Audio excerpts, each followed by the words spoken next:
We got to talk Texas Tech recruiting because the Red Raiders, they return home to face Oklahoma State this weekend. And, Texas Tech coming off that first loss of the season.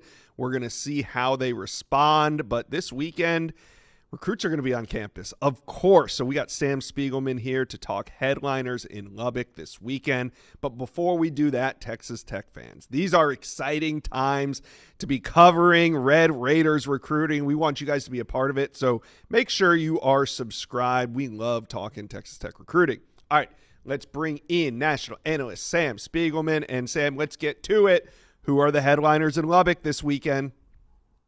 Yeah, Texas Tech is going to have a ton of Rivals 300 prospects on campus. You could start with linebacker Aaron Williams.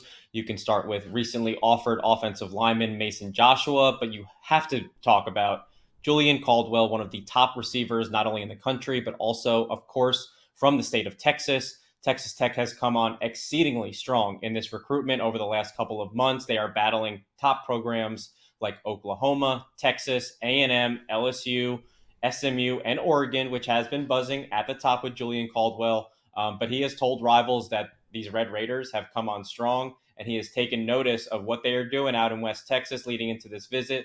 It could be the first of 2 visits he's expected to take over the next month and change to West Texas. Yeah, it's an exciting weekend. We're going to be covering it all weekend long, so stay locked in here on the Rivals Recruits channel. But coming off the board soon is Rivals' #1 quarterback, Kavian Bryant. It's going to be a huge commitment on November 1st. We're going to stream it right here, so make sure you guys are subscribed.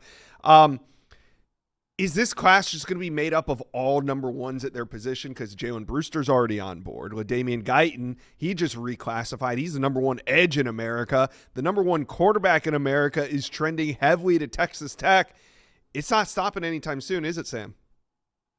No, if you ask Joey McGuire and James Blanchard, I think they would be very content with all #1s. That has been their goal. Remember, they had the #1 offensive tackle, Cooper Hackett, committed at one point, and you know that based on the way they've recruited in 2026, they're going to go after some blue bloods and blue chip prospects to fill out this 2027 roster. But I really like their chances of keeping this #1 prospect theme going. They have Jalen Brewster, #1 defensive lineman, like you mentioned, #1 prospect in the Rivals 300. They're in a fantastic spot with the #1 quarterback on Rivals, Kavian Bryant. Rankings change every couple of weeks, Josh. I would not surprise me at the way that James Blanchard evaluates and Joey McGuire recruits if a couple more #1 prospects at their position end up in Texas Tech's 2027 class. And getting a quarterback in that class, especially one with kind of the name recognition of a Kavian Bryant, is only going to boost recruiting even further. So a little peer-to-peer recruiting going on. I mean, we had an interview with Felix Ojo that is already out. You guys should go watch that. Felix Ojo is saying that he's out there recruiting. He's not above it. He's a 5-star. He's out there. He's trying to get more players to join him. And there's more to come. So speaking of more to come, I don't want to ask you who's next, but who's Texas Tech trending for in-state? Because that's kind of where right now they're winning some of these battles for these great players. So who's trending towards Texas Tech right now?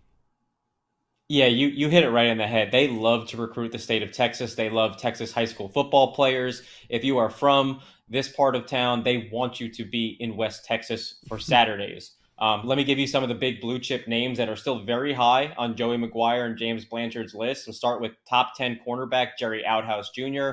He's from Fort Worth, not far from where Joey McGuire used to coach in Cedar Hill.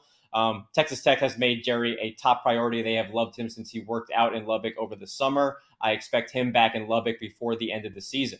They have made a significant move up with top 100 defensive lineman Zane Rowe out of Denton Guyer, a one-time Oklahoma commit. He is still considering the Sooners and a bunch of schools across Texas. I don't know if any program made as big of a leap with Zane Rowe as the Texas Tech Red Raiders. And one more, on December 8th, Caden McCarty will come off the board. He's a Rivals 300 edge, a 4-star from the Houston area. He's been in Lubbock ample times, camped there, has been in games in Lubbock. A&M might have the edge here, but don't sleep on Texas Tech. He's got great relationships with that staff in Lubbock. Anything can happen over the next, 7-8 weeks to make things interesting here. All right, Sam, thank you for the update on Texas Tech recruiting. Texas Tech fans, let's hear from you now. Who is your top in-state target after Kavian Bryant? Let us know. Comment section below.